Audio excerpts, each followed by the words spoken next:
छोटल wire हो गई, वहाँ मेरी छोटल वायर टूट भी गई थी। जहाँ पे उसमें एक बार तेल डलवाना पड़ा था, वहाँ पे इसमें 2 बारी 3 बार 3 थी। मैंने ये वाली लाइटें लगवाई थी, मुझे लगा था इनसे कुछ फ़ायदा होगा 1800-2000 की, इससे भी कोई फ़ायदा नहीं हो रहा। मेरे साथ जैसे ही हमने शिमला पार करा ना, चंडीगढ़ पे आके गाड़ी खड़ी हो गई। What's up my YouTube family, welcome back to my channel Kawal vlogs. तो नमस्ते, सत श्री अकाल, की हाल चाल। तो भाई आज मेरे सामने खड़ी है बेनेली 600i। तो जैसा आप देख रहे हो भाई, ग्राफिक्स जो कि लक्की भाई ने करवाया अपनी बाइक पे, वो गए थे स्पीति राइड पे।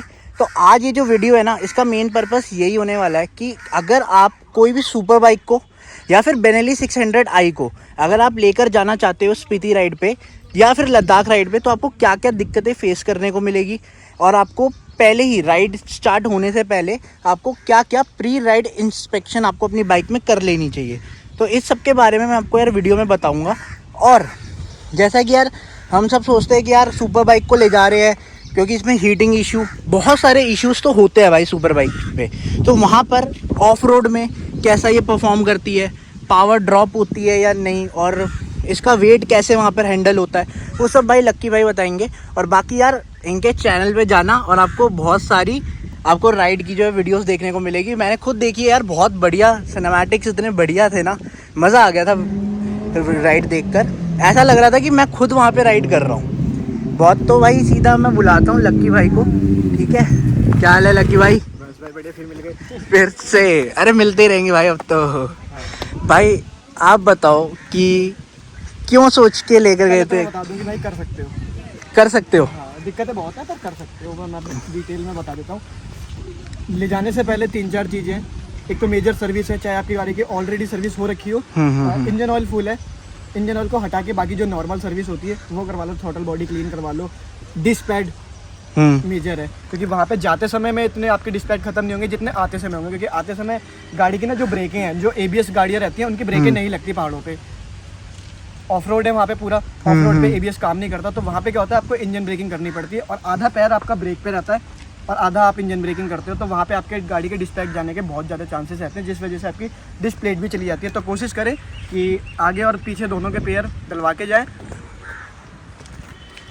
आगे और पीछे के दोनों के पैर डलवा के जाएं, और साथ ही साथ एक पैर अगर कोशिश करें रख के भी ले जाएं, क्योंकि 2000-2500 किलोमीटर की राइड है और आप काफ़ी ज़्यादा हाई एल्टीट्यूड पे जाएंगे, इतनी ऊंचाई पे जाएंगे जहाँ पे लोगों की पॉपुलेशन ही बस 30-40 है। हाँ वही चीज़। तो फिर वहाँ पे आप एक्सपेक्ट नहीं कर सकते कि वहाँ पे आसपास, और क्योंकि मैं जब गया था ना तो मेरे को 50-50 किलोमीटर तक भी लोग नहीं दिखे, तो हम कंफ्यूज हो गए थे कि यार, तो इसलिए हम जब R15 भी जो थी उसका भी फ्यूल फिल्टर या वो सारी चीज़ें हम लेके गए थे। मैं इसका भी एक फ़िल्टर जो है, मेरी गाड़ी का जो फ़िल्टर था ना, जब मैंने सर्विस कराई थी वो ठीक था, तो ठीक वाले को मैंने अपने बैग में रख लिया और इसके अंदर मैंने नया डलवा लिया, तो थोड़ा पैसा भी बच गया मेरा और अपना काम भी हो गया।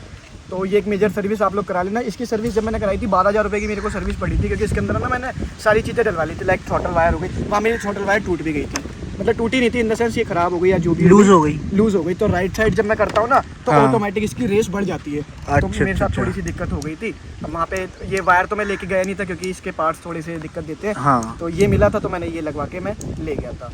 अब आप जब लेके जाओगे ना, एक चीज़ तो मैं बता दूँ, सबसे पहला जो मतलब मेन कंसर्न आपको रखना है, जा रहे हो तो जो नॉर्मल गाड़ियाँ ना उनके मुकाबले ये 2 गुना ज़्यादा तेल खाती है।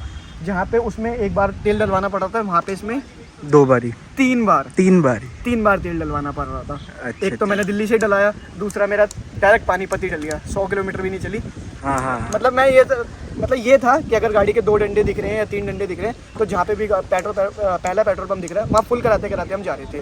तो माइलेज को लेके थोड़ा सा आपको ड्रॉपनेस महसूस होगी, हाईवे पे नहीं होगी, जब आप चंडीगढ़ पार कर दोगे ना, शिमला पार कर दोगे, क्योंकि जैसे जैसे आप ऊपर जाओगे ना तो गाड़ी को ना रेव ज़्यादा चाहिए, हाई RPM पे चलेगी गाड़ी। इसमें तो पावर ड्रॉप बीच रास्ते तक तो नहीं हुई थी। उसके बाद जब हम कॉमिक पहुँचे ना, काजा, जब स्पीति वैली पहुँचे, तो वहाँ पे सीन क्या था कि वहाँ एक तो पूरा ऑफ रोड था, साथ ही साथ हमें हाई एल्टीट्यूड पे जाना है। वहाँ पे ऑक्सीजन की जब बंदे को कमी हो रही है और ऑक्सीजन नहीं मिल रहा, तो फिर गाड़ियाँ तो स्ट्रगल करेंगी ना। तो वहाँ पे ऐसा लग रहा था कि मैं 300 सीसी की गाड़ी चला रहा हूँ। और R15 तो भाई मतलब ऐसी थी, बहुत मतलब अंत लेवल वाली पावर ड्रॉप हुई थी उसमें, एक जगह पे सिर्फ कॉमिक में, जो आपका वर्ल्ड का सबसे ऊंचा विलेज है वहाँ पे। तो बस बाकी जगह नॉर्मल जगह तो सही चली। ऑफ रोडिंग में मेरे को कोई दिक्कत नहीं हुई, मेरा तो ठीक चला बढ़िया, क्योंकि इसकी जो सस्पेंशन है ना मेरी गाड़ी के शायद ख़राब है, इस वजह से मेरे को मज़ा आ गया। वो मैं बता देता हूँ कैसे। ये देखो, तो ऑफ रोड में ना मेरे को टाइटनेस फील नहीं हो रही थी, स्टिफनेस फील नहीं होती, सॉफ्ट है। हाँ सॉफ्ट था, ऊपर से इसके अंदर बैग बंधा था ना, तो ये और थोड़े से ड्रॉप हो गए, तो मेरे पैर वैर भी आराम से इजी तरीके से आ रहे थे। एक जो मेरे को सबसे बड़ी दिक्कत लगी ना, वो लगी मेरे को इस गाड़ी के वेट की, क्योंकि वेट का क्या सीन है ना, एक्चुअल में 240 किलो के आसपास ये पहुंच जाती है। बैग भी है, फिर मेरा भी वेट है, और आप ऑफ रोड में हो, सामने से कोई गाड़ी आ रही है ना, आपने उसके आगे लगा दी तो आप इस गाड़ी को पीछे नहीं कर पाओगे।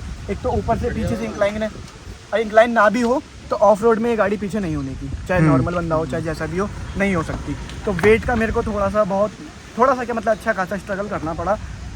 2 लोग साथ में थे, कई बार ऐसा होता कि वो उतर के आ रहे थे, उन्होंने ऐसे पकड़ के पीछे खींचा, ऐसे करा के, क्योंकि अब सोलो राइड करोगे तो थोड़ी सी ज़्यादा प्रॉब्लम हो सकती है। वैसे नॉर्मल हम फ्रेंड के साथ थे तो मुझे इतना कोई ज़्यादा नहीं हुआ। अच्छा भाई, सीट में आपने शायद कुछ काम करवाया था? मैंने काम कराया था, वो आप कह सकते हो गोल्ड विंग में आता है। इसके अंदर ना एक जेली पैड डला हुआ है। अच्छा, वो जेली पैड अभी भी मेरी सीट आप छू के देखोगे ना, तो ये गर्म नहीं होगी। अच्छा हाँ, गर्म नहीं है ये? नहीं, ये गर्म नहीं होगी। ये सीट चाहे आप जितनी मर्जी धूप में रखो, ये ठंडी की ठंडी ही रहेगी। ये गोल्ड विंग के अंदर ये पैड डले हुए आते हैं, तो वो मैंने डलवाए थे। मैंने अपने शॉर्ट में भी डाल दिया था वो चीज़ की, ये मेरे को अच्छा लगा। और उससे सीट कंफर्ट भी ना आप देखो बढ़ गया, फार बेटर हो गया। हाँ। पहले जो इसके थे ना, मतलब थी इसकी पहले भी अच्छी थी सीट, बुरी नहीं थी, पर पहले से ज़्यादा मज़ा आ गया। तो मैंने करवा लिया, ज़्यादा नहीं, मेरा 1500-2000 में काम हो गया था। और इसकी सीट भी थोड़ी सी जगह से कट वट रही थी, तो मैंने दोनों जगह ही करवा दिया। पर जो जेली पैड है वो सिर्फ मैंने आगे लगवाया है। अच्छा भाई, ब्रेकिंग ने कैसा, मतलब ब्रेकिंग आपने जैसे बोला एबीएस काम ही नहीं कर रहा था ऑफ रोड पे, तो हाँ, नहीं तो फिर बाकी पर ये जो मैंने बताया ना, एबीएस काम नहीं कर रहा था, ये था सिर्फ R15 के लिए, क्योंकि उसका एबीएस ना बहुत जल्दी किक इन हो जाता है। नॉर्मल आप पानी में हो या कहीं पे भी हो तो वो तुरंत एबीएस किक इन हो जाता है। इन गाड़ियों को क्या है, ये मतलब थोड़े से आप 200 सीसी से ऊपर जाओगे ना, भले ही वो 300 सीसी की हो, उनका एबीएस थोड़ी देर बाद किक इन होता है। जब लगता है ना गाड़ी पूरी अपने एकदम औकात में आके खड़ी हो गई है, उसके बाद एबीएस चालू होता है, कट करके आगे चलती है। तो मेरे को इतना ज़्यादा फील नहीं हुआ। कई बार फील हुआ जब बहुत ही ज़्यादा डिक्लाइन आ गया था ना, तो वहाँ पे पूरी एकदम पहले गियर में लाके पूरी क्लच छोड़ के इंजन ब्रेकिंग करनी थी, तो वो चीज़ें हो रही थी। कुछ ऐसा नहीं हुआ इंक्लाइन पे पावर की कमी फील हो रही हो? वो सिर्फ कॉमिक में हुआ, कॉमिक में हुआ था। और वर्ल्ड के जो हाईएस्ट पोस्ट ऑफिस है, जो मतलब ऑल ओवर दुनिया का सबसे जो ऊंचा पोस्ट ऑफिस है, वहाँ पे हुआ था थोड़ा सा पावर ड्रॉप। मतलब थोड़ा सा क्या अच्छा खासा हुआ था। अच्छा, लग रहा था कि मैं कोई 300 सीसी की गाड़ी चला रहा हूँ बस। टायर रिस्पॉन्स कैसा रहा? टायर रिस्पॉन्स भाई अच्छा रहा, अच्छा था, बढ़िया था। कि ये मेरे को याद नहीं कितने सेक्शन का टायर है ये आपका? 180 है भाई, 180 है। 180। पर मैंने लीन नहीं करा इस पे, मतलब मैं जब हम लास्ट टाइम केदारनाथ गए थे, हाँ, कितनी गंदी तरीके से वो तो भाई अलग ही लेवल था ना। पर इसमें नहीं करा, क्योंकि जो मैंने बताया ना, मेरे सस्पेंशन थोड़े से ज़्यादा झूलते हैं, तो लीन करता हूँ ना तो ये ऐसे बम्प करते हैं। ऊपर से यार वेट भी तो है ना, वेट भी है, तो बाकी फिर। और इसके ना देखो, मैं आपको बताता हूँ, जो व्हील बेस है ना थोड़ा ज़्यादा चौड़ा है, तो लीन करने में हल्की सी दिक्कत होती है, पता नहीं क्यों, मेरे को ऐसा लगता है मैं उस पर ज़्यादा अच्छी लीन कर पाता हूँ, तो इस वजह से लीन मैं इतना नहीं करा। पर हाँ, कवर अप करके तो बढ़िया ही चल रहे थे। और एक चीज़ हमने और कर ली थी, आप कभी भी करो, जैसे आपका अगर छोटा ग्रुप है तो आपको फ़ायदा होगा, आप कॉन्फ्रेंस में कॉल मिला लो। अगर आपके पास इंटरकॉम नहीं है तो इंटरकॉम है तो और ज़्यादा बेस्ट है। कॉन्फ्रेंस में कॉल मिलाई, 4 लोग आराम से बात करते चलोगे ना, तो पता नहीं चलेगा रास्ते का। ये चीज़ अच्छी हुई मेरे साथ। तो हमने कॉल मिला ली, 3 लोग थे हम, कॉन्फ्रेंस में कॉल मिलाई, 3-3 4-4 घंटे कंटिन्यूसली चल रहे हैं, पता भी नहीं चल रहा। और एक चीज़ और है भाई, मतलब बहुत ज़्यादा स्टॉप लोगे आप। हम एक दिन में ना, हमने जानते कितने किलोमीटर कवरेज, यहाँ से दिल्ली से लेके करेक्ट स्पीति वैली अपना 810 या 20 किलोमीटर। कायदे से तो हमें दूसरे दिन पहुँच जाना चाहिए था, पर हम पहुँचे 5वें दिन, चौथे दिन। बहुत ज़्यादा स्टॉप ले लिए, बहुत ज़्यादा, क्योंकि आप जैसे शिमला पार करोगे ना, हर 10 मिनट बाद 15 मिनट बाद ऐसी जगह आएगी, ऐसा व्यू आएगा कि आपको वहाँ रुक के फोटो या वीडियो क्लिक करानी ही पड़ेगी। मजबूरी हो जाती है एक तरीके से, कह सकते हो, खासकर व्लॉगरों की। तो भाई इंस्टाग्राम पे भी जाकर भाई के रील्स देखना, बहुत बढ़िया बढ़िया रील्स बनाई है। हाँ, तो वो मजबूरी हो गई थी, तो जिस वजह से क्या हो रहा था ना, हमारे को ज़्यादा स्टॉप लेने पड़ते थे, क्योंकि वहाँ पे, और हमने पहले से ही प्री प्लान कर रखा था। आप भी ये चीज़ करना कि कभी भी ना वहाँ पे 6 बजे के बाद ड्राइव मत करना। ठीक है। 6 बजे के बाद क्या होता है ना, वहाँ पे रात जल्दी हो जाती है, सुबह भी जल्दी हो जाती है। अब रात जल्दी हो जाती है ना, तो रात को बहुत ज़्यादा चांसेस है मौसम ख़राब होने के। माइनस में टेम्परेचर चले जाता है, वो नॉर्मल भी जाता है। आप गर्मी में, अभी गर्मी थी, अभी भी वो चला गया था रात को -16 -9 वहाँ तो जाना वैलिड है भाई। और रात को ना भाई सेफ नहीं है, क्योंकि हमें दिन में भाई लोग नहीं दिख रहे थे। 40-40 किलोमीटर थे ना, हमें लोग नहीं दिखे कि किसी से रुक के हम पानी भी पी लें। मेरे को बीच में आते समय ना वो हो गई थी डिहाइड्रेशन, वीडियो देखी थी। हाँ, वीडियो देखी थी ना, तो मेरे को ऐसा हो गया था कि पानी चाहिए तो चाहिए, भले प्यास ना लगे तब भी पानी वहाँ पीना कंपलसरी है, कि शरीर में पानी की कमी ना हो। भले हमारी जीभ गीली है, पर ऐसा नहीं लगना चाहिए कि अंदर से पानी की कमी है। तो हम बार बार पानी खत्म हो गया था हमारे पास, पानी का खत्म हो गया, तो हमने मतलब चैन वैन का काम करा था ना, तो जो हमारे के पास बोतल थी उससे हमने हाथ धो लिए। अब आगे चल के हम धूप में चले जाने, क्योंकि अब जब ऊपर स्पीति में तो बहुत बढ़िया मौसम है, एकदम ठंडी लपटें चल रही है। आप जब नीचे आते जाओगे ना तो वो धूप आपसे सहन नहीं होगी, क्योंकि आप जितनी ऊंचाई पे हो ना उतनी ही तेजी से धूप भी पड़ रही है, समझ रहे हो ना। तो उतनी तेजी से गर्मी भी आपको लगेगी, और ऊपर से आप पूरे गियर्स में हो और ज्यादा तो गर्मी। ये बहुत अनोइंग हो जाता है। पूरा हेलमेट, बाला कलावा, ग्लव्स, जैकेट के अंदर ये जूते, बैग, ये टैंक बैग, तो बिल्कुल। बहुत और ऊपर ज्यादा- से अगर मान लो बाई चांस बारिश हो गई तो फिर रेनकोट अलग। रेनकोट कंपलसरी लेके जाना। मैं इसको नहीं कह रहा स्पीति वैली को, किसी भी ट्रिप पे जाते हो, भले आप हरिद्वार ऋषिकेश भी जाते हो, तो रेनकोट एक ऐसी चीज़ है जो आपके ट्रैवलिंग करियर में काफ़ी ज़्यादा काम आने वाली है, क्योंकि पहाड़ों पे मौसम का कोई अंदाजा नहीं है कब कहाँ खराब हो जाए। तो आपके लिए ये ना हो कि आप 3-4 घंटे अपने वेस्ट करके फिर चलो, तो रेनकोट होगा तो आराम से आप चल सकते हो। अब जो मेरे को सबसे मेन चीज दिखी भाई, आपने इसमें लगवाई है लाइट्स, किसी काम की नहीं है ये लाइट भी भाई, किसी काम की नहीं है। ये भी किसी काम की नहीं। अच्छा, यहाँ पर मेरा एक और क्वेश्चन है कि मतलब मैंने सुना था, शायद आप ही से सुना था कि सुपर बाइक्स में बैटरी में दिक्कत आती है एक्स्ट्रा लाइट लगवाने ये के चीज़ बाद। मेरे में नहीं आई, नित्तू में आ गई। नित्तू की बाइक में आ गई। हाँ, मतलब और विक्की भाई की बाइक में भी नहीं आई। वो विक्की भाई की R15 वर्जन 4 है, 4 है और नित्तू की R15 R15 M है। है। हाँ। उसकी स्टार्टिंग में दिक्कत आ गई थी, मतलब जैसे रात को खड़ी करी, हाँ। सुबह स्टार्ट करी, मतलब ऑन छोड़ दी थी। R15 तो ऐसी है कि R15 क्या मतलब नॉर्मल गाड़ियाँ ऐसी है कि सिंगल क्लिक में हो ही रही है स्टार्ट। हाँ हाँ हाँ। नित्तू की नहीं हो रही। नित्तू की कम से कम बताया था 6-8 सेल्फ मारने पड़ रहे हैं तो उसकी गाड़ी हो रही है। एक बार नौबत भी आई थी धक्का मारने की, पर उतने में वो नॉर्मल स्टार्ट हो गई थी। अब ये मेरे साथ नहीं हुआ ऐसा, पर अच्छा, क्योंकि मौसम ठीक था, इतना ज़्यादा भी हाथ नहीं चल रहा था वहाँ पे। बाकी विजिबिलिटी अगर आपने नहीं। कुछ थोड़ा बहुत हमने पहले ही प्री प्लान कर रखा था कि हम रात को चाहे हाईवे हो चाहे पहाड़ हो, हम शाम को 6:30 बजे के बाद 6 बजे के बाद रात में ड्राइव नहीं करेंगे। इमरजेंसी है कि हम अपनी डेस्टिनेशन पे नहीं पहुंच पाए और बीच रास्ते में फंसे हुए, तो हम रात को ड्राइव करेंगे। जैसे हमने भारत के आखिरी गांव मतलब चितकुल में हमने नाइट राइड करी थी, उसके बाद हमने नहीं करी, क्योंकि वहाँ ना भाई मेरी लाइट नहीं है अच्छी, इसकी है ही नहीं अच्छी। मैंने ये वाली लाइटें लगवाई थी, मुझे लगा था इनसे कुछ फ़ायदा होगा 1800-2000 की, इससे भी कोई फ़ायदा नहीं होगा भाई, नहीं है। या तो फिर बड़ी लाइटें लगवाओ, और बड़ी लाइटें आप इसमें लगवा नहीं सकते क्योंकि फिर इसकी बैटरी हार्स होगी। ठीक तो है। ये चीज़ें आप इसके अंदर एक ही उपाय है कि अब मैं भी जो वो करूँगा, इसके अंदर जो वो लगते हैं ना प्रोजेक्टर लैंप नीचे ऊपर, नाइट आई। हाँ नाइट आई, वो लगवाऊंगा, नाइट उससे आई ही अब इसका कुछ हो सकता है, वरना ये इसकी नॉर्मल लाइट भी ख़राब है और ये मिनी ड्राइव भी इसमें कामयाब नहीं है। अच्छा ठीक है। बहुत ज़्यादा थ्रो नहीं आया, मतलब कहने का मतलब ये है। और एक चीज़ और, ये जो एग्जॉस्ट लगा है M4 का, हाँ।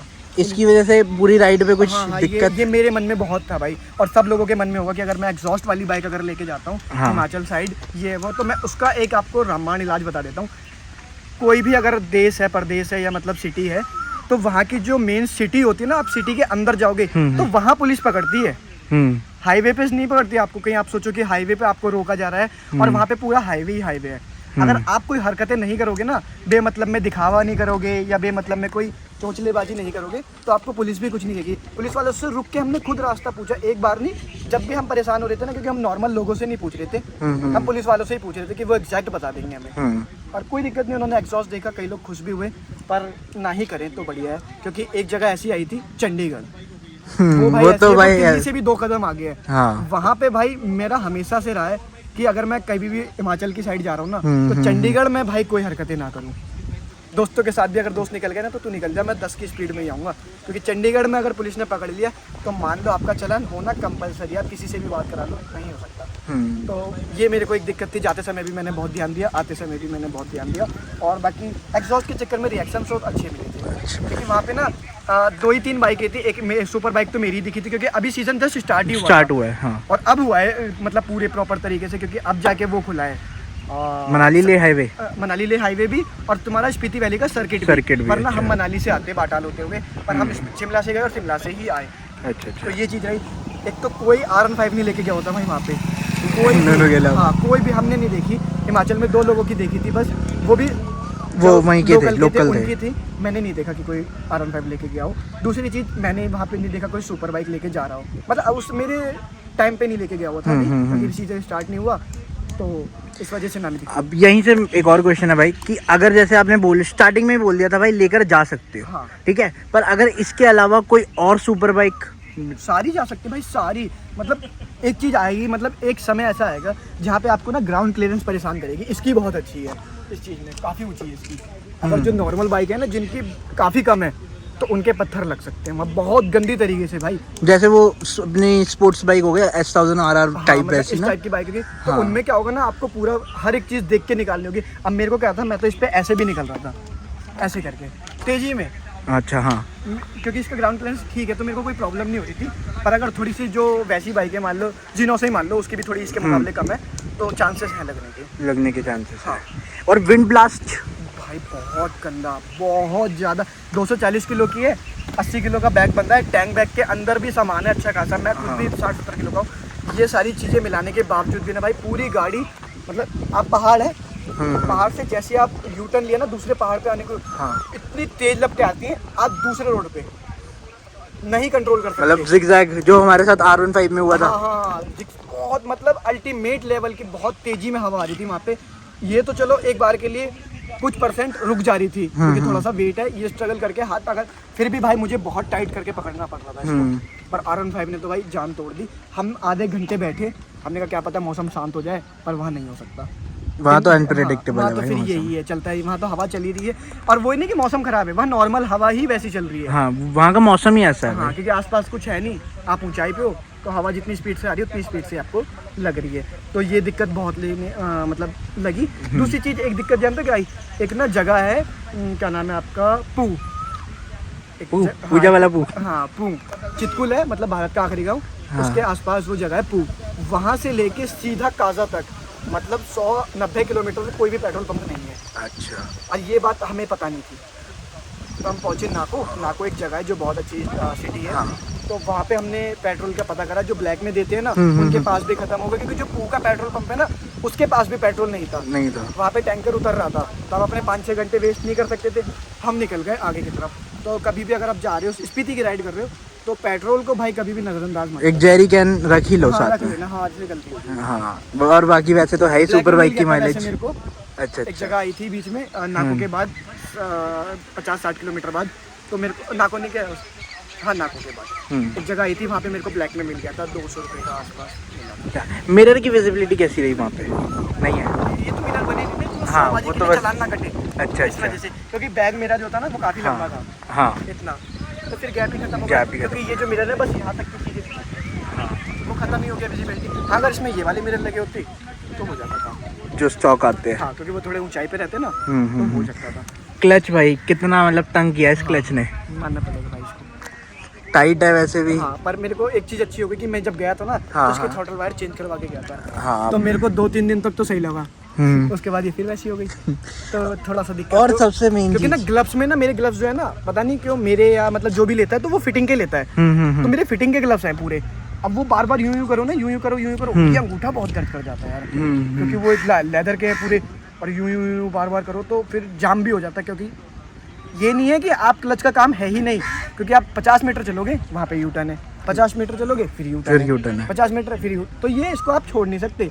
कि हाईवे पे तो ऐसा है कि चौथा गियर मारा, 5वां मारा, आप रेस देके चल रहे, वहाँ नहीं है ऐसा, वहाँ सारी चीज़ें काम में आएंगी आपकी। तो ये चीज़ें मेरे को थोड़ी सी दिक्कत लगी। और एक शॉट देखा था मैंने आपके चैनल पे, इसमें कुछ डलवाया था आपने? भाई नहीं भाई, कभी मत डलवाना यार, मैं वीडियो दे दूंगा भाई। इसके अंदर ना हमने ल्यूब डलवाया था, R15 में भी, R15 वर्जन 4 में भी, और इसके अंदर भी। अच्छा। कि वो जो ल्यूब होता है ना, उससे हमने सुना था, बस हमें नहीं पता था ना, हमने कभी टेस्ट करा था, टेस्टिंग की था हमारा, तो हमने डलवाया। हमने कहा कि चलो टूरिंग के लिए बेस्ट चीज़ है कि अगर पंचर हो जाए, आसपास कोई ना मिले, तो जैसे ही पंचर होगा ना उसका ल्यूब निकलेगा और पंचर ऑटोमेटिक हील हो जाएगा, और 5-6 पंचर हील कर सकता है। नित्तू की गाड़ी में पंचर हो गया, हाँ, विक्की भाई की भी गाड़ी में पंचर हुआ, विक्की भाई की गाड़ी में भी पंचर हो गया, हवा निकल गई सारी।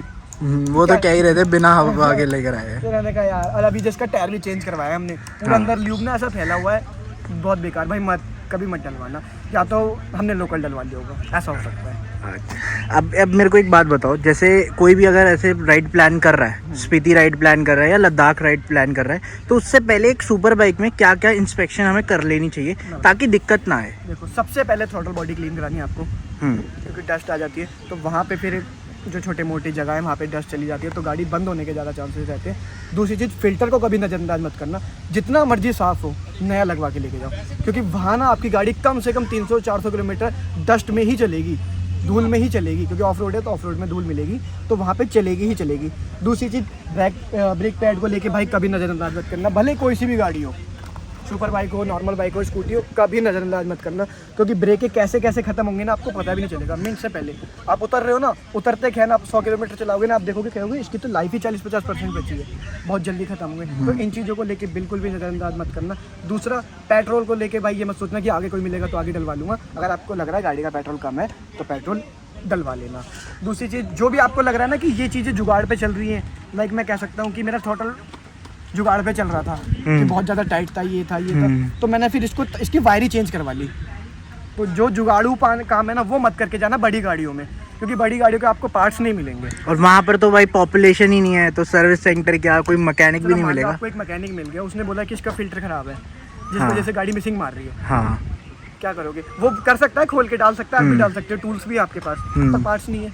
पार्ट्स नहीं है। तो आप कुछ चीज़ें हैं जो लेके भी, ब्रेक पैड आप एक्स्ट्रा रख के लेके जाओ। फ्यूल, ये पेट्रोल पंप का फिल्टर है ना, पेट्रोल पंप का फिल्टर आपका जो सही था, जो पहले वाला था, उसको रख के ले जाओ अगर आपका बजट नहीं है तो, वरना नया खरीद के ले जाओगे तो ज़्यादा नहीं है, 600-700 रुपये का, इसको नया रख के ले जाओ। और एक चीज़ और कर सकते हैं आप, या तो क्लच वायर या तो थ्रॉटल वायर, दोनों में से एक चीज़ जरूर खरीद के लेके जाना।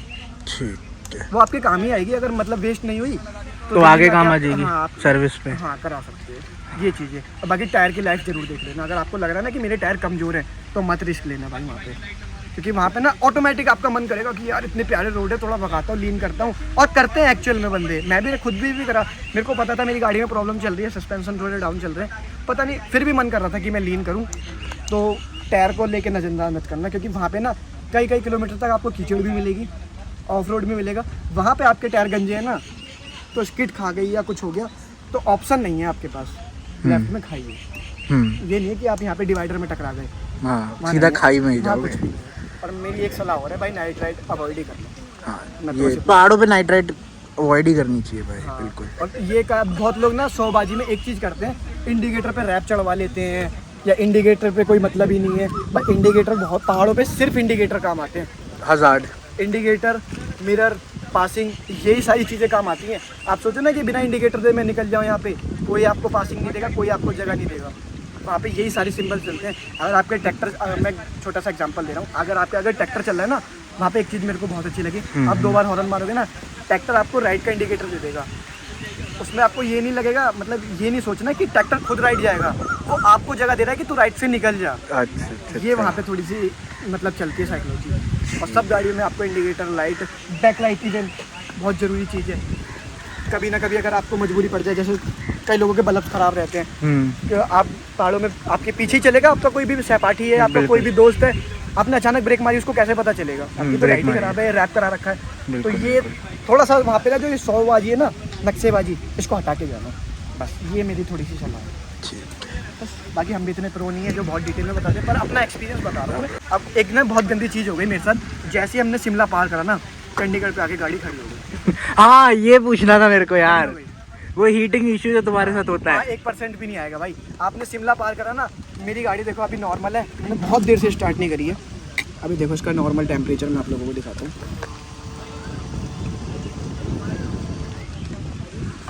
0 डिग्री सेल्सियस आ रहा है। 53। ये 53 इसका यहाँ दिल्ली में नॉर्मल है। अच्छा। और इसको मैं वहाँ पे आधे घंटे कोल्ड स्टार्ट कर रहा था, तब भी 53 पे नहीं पहुँच रही थी ये। 5 पे, -3 पे। तो मतलब बंद नहीं हुई वहाँ पे तो, है ना? पर चंडीगढ़ आके बंद हो गई। जैसे ही भाई शिमला से उतरे, चंडीगढ़ पहुँचे, पेप्सी के लिए रुके, गाड़ी धूप में खड़ी थी, मैंने आया, ये इस गाड़ी के साथ एक बेनेली के साथ स्पेशली गंदी चीज़ है, 100 के ऊपर टेम्परेचर जाएगा ना, 100 के ऊपर टेम्परेचर जाएगा, ये गाड़ी खड़ी हो जाएगी, ये नहीं चलेगी। फिर धक्का देके भी नहीं, फिर टेम्परेचर कम होगा अपने आप, फिर होगा। इसको गाड़ी को ठंडा करना पड़ेगा 10-15 मिनट, उसके बाद ही चलेगी। और एक चीज़ और है, अगर आप इसमें 100 मतलब इसका 110 भी चला गया टेम्परेचर, अगर आप तेज स्पीड में चला रहे हो ना, हाईवे पे हो 180, 70, 80, 100 चला रहे हो तो ही नहीं रुकेगी।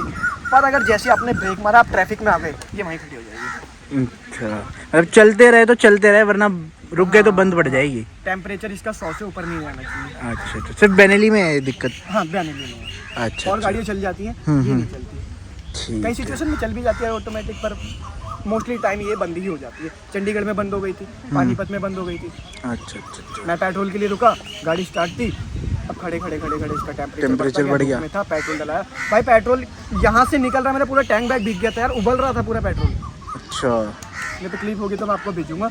हाँ। पूरा निकल रहा था मामला पेट्रोल, अब उबल रहा है इसमें, उबलता है इसके अंदर पेट्रोल, यहाँ से साइड से निकल रहा, टैंक बैग भीग गया पूरा। तो बहुत हीटिंग इशू है वहाँ, नहीं मेरे पता स्पीति राइड पे नहीं है, वहाँ पे मौसम ही इतना ठंडा है। वहाँ तो का आपको मान लो 20 से ऊपर टेम्परेचर ही नहीं जाता, क्या ही पता सही चलेगा। है। चलो ये सारी चीज़ें और कर सकते हो। अगर बजट में बताऊँ मेरा जो टोटल, हाँ बजट बता दो एक थोड़ा सा मतलब एक राउंड फिगर ही बता देता हूँ। अगर आप ऐसी कोई बाइक लेके जा रहे हो जिसकी 20 तक की माइलेज है, वो सब बता देना क्या नाम है, सर्विस जो मैंने पहले करा दी, सिर्फ मैं ट्रिप का बता रहा हूँ, तो आपके 25,000 रुपये में पूरा ट्रिप हो जाएगा। पूरा अगर आप ट्रिप। कोई एक 300 सीसी से ऊपर कोई बाइक लेके जा रहे हो तो। अच्छा अगर आप नॉर्मल RM5 लेके जाते हो ना तो 15,000 16,000 में आपका ट्रिप हो जाएगा। अच्छा अच्छा अच्छा। जो कि हुआ भी है। बस अब इसमें से हमने अच्छा खाया, अच्छा पिया, और ये भी नहीं कि रूम के लिए हमने नेगोशिएट करा हो, थोड़ा बहुत करा, जो बढ़िया बढ़िया रूम मिले और सब कुछ मतलब ठीक हो गया अपना, मस्त था। चलो तो भाई ये थे लक्की भाई के रिव्यू, ठीक है भाई। अच्छा एक चीज़ मेरे साथ मैं हाँ बताओ फिर, हाथ बाद में मिले। चलो, इसके ना बीच में गियरिंग इशू आ गया था। हाँ मैं बताना भूल गया आपको, पता नहीं क्या हुआ था ना, यहाँ पे बहुत ज़्यादा डर्ट आ गई, तो मैं जैसे पहला गियर मारा, ओके, दूसरा पूरा ऊपर तक भी लेके जाऊंगा ना, तो ऊपर जाने की जगह ये न्यूट्रल हो जा रही थी। अच्छा। फिर इसको मैंने तो कुछ नहीं करा, ऐसी ना वो ब्रुश सा था हम पे, मतलब ब्रश था कोलेट करने वाला, उससे भाई एक बंदे ने पता नहीं क्या वो पेट्रोल का छिड़काव मारा थोड़ा सा ऐसे, और ये पता नहीं कहाँ पे क्या करा था उसने, फिर मेरे गियर ठीक लगने लगे। और मैकेनिक मिल जाते हैं, ऐसी बात नहीं है, मैकेनिक मिल जाते हैं, पर उनके पास ना पार्ट्स नहीं मिलते। ठीक है। तो छोटी मोटी जो चीज़ें होती है ना, लाइक जैसे ब्रेक का कोई नट ढीला हो गया, लाइट की वायरिंग ये वो वाली सारी चीज़ें कर देंगे, पार्ट्स की दिक्कत रहती है बस वहाँ पे मेजर, बस ये है। ठीक बस है। बाकी तो ठीक है, और कुछ इतना ज़्यादा खास है नहीं। ठीक है। और चैन ढीली हो जाती है बार बार। चेन तो वो तो फिर लूब और लुब्रिकेंट और ये सब लेकर जाना पड़ता है भाई, लेके बिल्कुल। चलो ठीक है लक्की भाई, बहुत बढ़िया लगा भाई। कर सकते हो भाई, बड़ा मज़ा आएगा आप लोगों को। और जाओ ना भाई, एक चीज़ जरूर लेके आना, ये यादें रह जाएगी। बिल्कुल भाई, फ्लैग वहाँ का। तो ठीक है भाई, ये थे एक स्पीति राइड का रिव्यू जो कि लक्की भाई ने दिया। तो आपके शायद सारे डाउट्स क्लियर हो गए होंगे कि यार अगर आपको जाना है स्पीति राइड पे या लद्दाख राइड पे तो आपको क्या क्या दिक्कतें फेस करने को मिलेगी, अगर आप स्पेशली एक सुपर बाइक लेकर जा रहे हो या फिर बेनेली 600i। और अगर आप इसके अलावा पहले से ही आपको क्या क्या चीज़ें ध्यान में रखनी है, राइड पे जाने से पहले आपको अपनी प्री राइड इंस्पेक्शन क्या क्या कर लेनी है, वो भी लक्की भाई ने आपको सारा डिटेल में बता दिया।